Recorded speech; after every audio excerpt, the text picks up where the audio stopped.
साथियों नमस्कार। आज हम लोग गुप्त साम्राज्य के प्रशासनिक व्यवस्था के बारे में देखेंगे और कल हम लोगों ने शासकों के बारे में देखा था। कौन से शासक कब आए, क्या उनका योगदान रहा, किस प्रकार से शासन चलाया। आज हम लोग उस समय के गुप्त साम्राज्य में शासन व्यवस्था किस प्रकार से थी, कौन किस प्रकार से चलाया जा रहा था।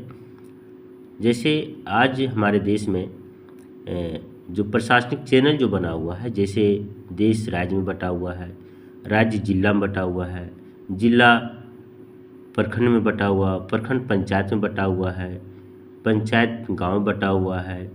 तो इस प्रकार से जो है सो उस समय भी ये प्रशासनिक चैनल के माध्यम से ये विभाजित था और यहाँ पर कई तरह के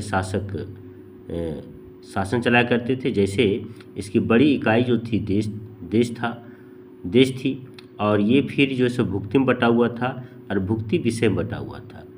देश का जो शासक होता था उसके गोपना कहा जाता था, और भुक्ति का जो शासक था उपरिक कहा जाता था, और विषय का प्रमुख जो होता था उसे विषयपति कहा जाता था। तो मूल रूप से देश, भुक्ति और विषय, ये तीन चैनल में बटा हुआ था। और यहाँ के शासक हुआ करते थे, जिसको कई नाम से जाने जाते थे। अब आता है कि पुलिस विभाग में तो इसके कर्मचारियों को चाट और भाट कहा जाता था, और मुख्य अधिकारी जो हुआ करता था पुलिस विभाग का उसे दंडपाशी कहा जाता था। अब आते हैं कि इसकी प्रशासन की सबसे छोटी इकाई ग्राम थी, और ग्राम का प्रशासन ग्राम सभा द्वारा संचालित होता था, और ग्राम सभा का मुखिया ग्रामीण कहलाता था, एन सदस्य महत्तर कहलाते थे। ग्राम समूह की सबसे छोटी इकाई पेट कहा जाता था। और अब आते हैं कि इसमें जो है सो गुप्त शासक कुमारगुप्त के दामोदरपुर तामपत्र में भूमि बिक्री संबंधी अधिकारियों के क्रियाकलापों का उल्लेख है। ये अलग चीज़ है कि दामोदरपुर तामपत्र में भूमि बिक्री संबंधी अधिकारियों के क्रियाकलापों का उल्लेख मिलता है कुमारगुप्त का।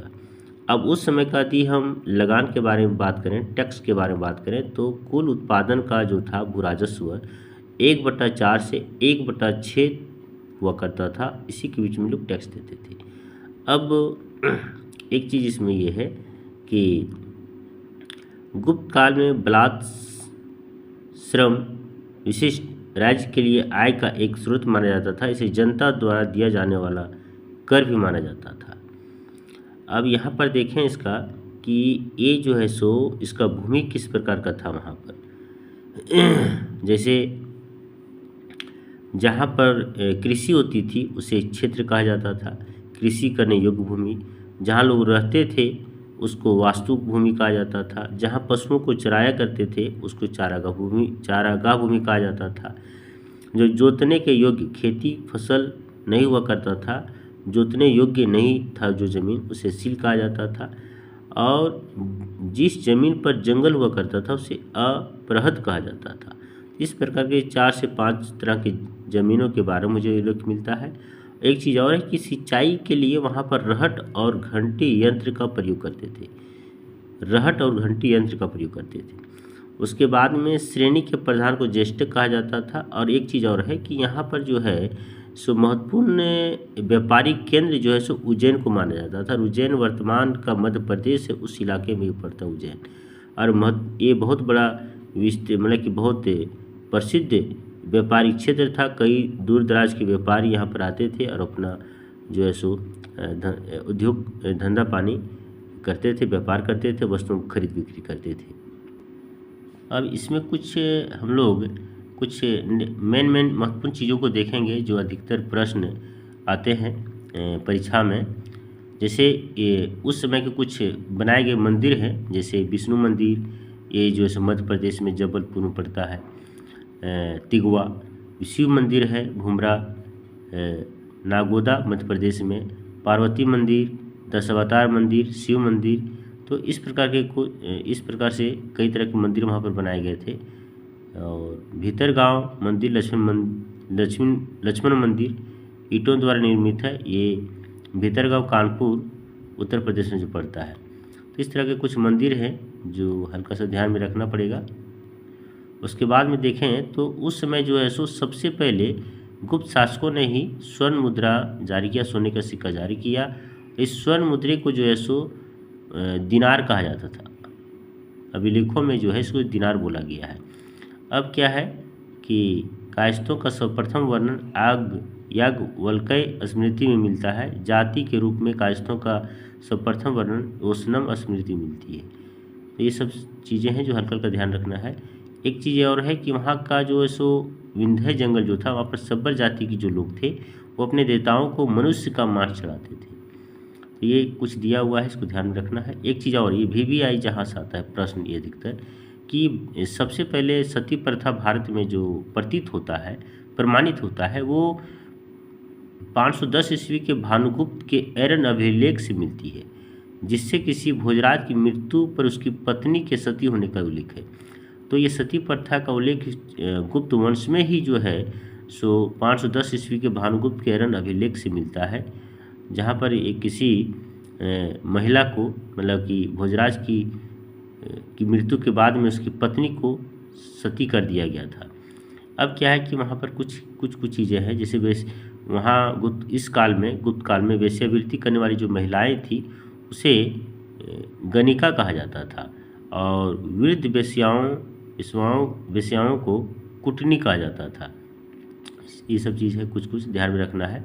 अब मेन चीज़ पॉइंट ये है कि उस समय गुप्त सम्राट के अधिकांश जो शासक थे वो वैष्णव धर्म, विष्णु भगवान को उपासक थे, और इसे ही उन्होंने अपना राजधर्म बनाया। राजधर्म जो था उनके साम्राज्य का जो धर्म था वो वैष्णव धर्म था, और उसका चिन्ह जो था वो विष्णु भगवान का गरुड़ था। विष्णु का वाहन गरुड़ गुप्तों का राज चिन्ह था ये। तो ये कुछ हमें इस तरह के देखने को मिलता है। अब क्या है कि अजंता में जो निर्मित 29 गुफा जो है उसमें वर्तमान में अभी 6 ही बचे हुए हैं। उसमें से 16 और 17 ही गुप्तकालीन गुफा है, और इस गुफा में जो है की संख्या में उत्कीर्ण मरणासन राजकुमारी का चित्र प्रशंसनीय है। ये कुछ दिया हुआ, इसको देख लेना है। इसमें 16 और 17 जो गुफा संख्या है वो गुप्त काल का बना हुआ है। अब आता है कि गुफा संख्या 17 के चित्र में चित्र को चित्रशाला कहा गया है। इस चित्रशाला में बुद्ध के जन्म, जीवन, महाविनिष्क्रमण एवं महापरिनिर्वाण की घटनाओं से संबंधित चित्र उद्धृत किए गए हैं। मतलब कि ये उस गुफा में जो 17 नंबर का जो चित्र है उसमें बौद्ध धर्म, मतलब गौतम बुद्ध का जन्म, जीवन, महाविनिष्क्रमण, महापरिनिर्वाण जैसे से संबंधित घटनाओं के बारे से संबंधित कुछ वहाँ पर चित्र बनाए गए हैं। अब है कि अजंता की गुफाएं बौद्ध धर्म की महायान शाखा से संबंधित है। गुप्त काल में निर्मित एन गुफा बाघ की गुफा है, जो बाघ जिलाधार मध्य प्रदेश स्थान पर विंध्य पर्वत को काटकर बनाई गई थी।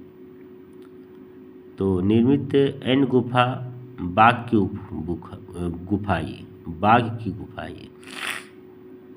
अब कुछ आता है इसमें कि गुप्त काल में विष्णु शर्मा द्वारा लिखित पंचतंत्र जो है संस्कृत भाषा में संसार का सर्वाधिक प्रचलित ग्रंथ माना जाता है, और बाइबिल के बाद इसका दूसरा स्थान है। बाइबिल के बाद जो है सो इसका दूसरा स्थान पंचतंत्र का आता है, और ये पंचतंत्र जो गुप्त काल में ही विष्णु शर्मा द्वारा लिखा गया था।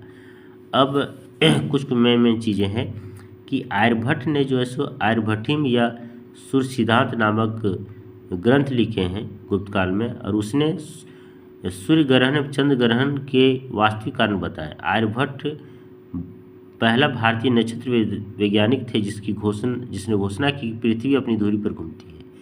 आर्यभट्ट ने ही ये बताया। जो भौगोलिक वैज्ञानिक थे, अंतरिक्ष वैज्ञानिक थे, इन्होंने बताया कि जो है पृथ्वी अपनी धुरी पर घूमती है। जब ब्रह्ममिहिर जो थे वो भी जो बहुत बड़े भूगोलवेता थे, है ना, इन्हें बृहद संहिता, पंच सिद्धांत, बृहजाक, लघु जातक की रचना की है। बृहद संहिता में नक्षत्र विद्या, बृहस्पति शास्त्र, प्राकृतिक इतिहास और भौतिक भूगोल के विषय में चर्चा की गई है। अब हल्का सा इसमें मेन चीज़ें हैं, जैसे ब्रह्मगुप्त इस युग के महान नक्षत्र वैज्ञानिक एवं गणितज्ञ थे। ये मेन चीज़ है।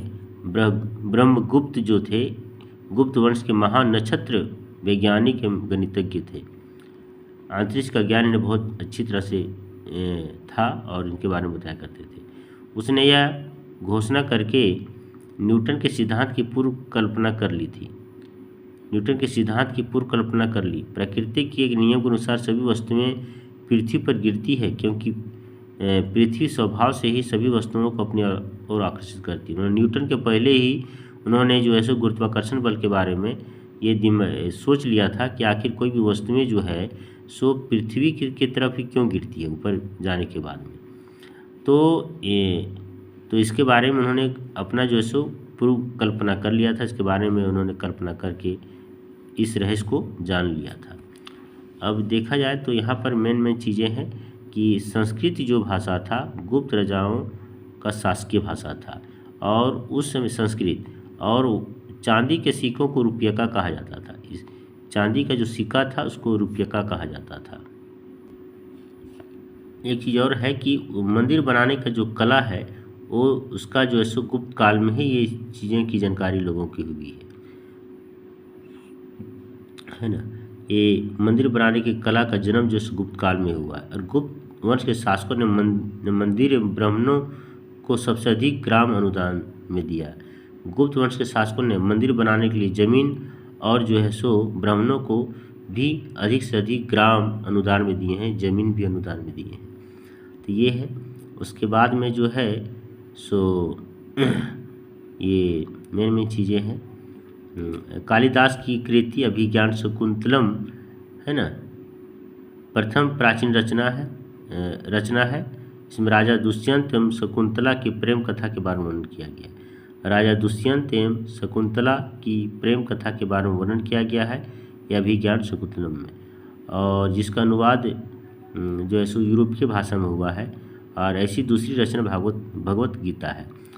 सांस्कृतिक उपलब्धियों के कारण गुप्त काल को भारतीय इतिहास का स्वर्ण युग कहा जाता है।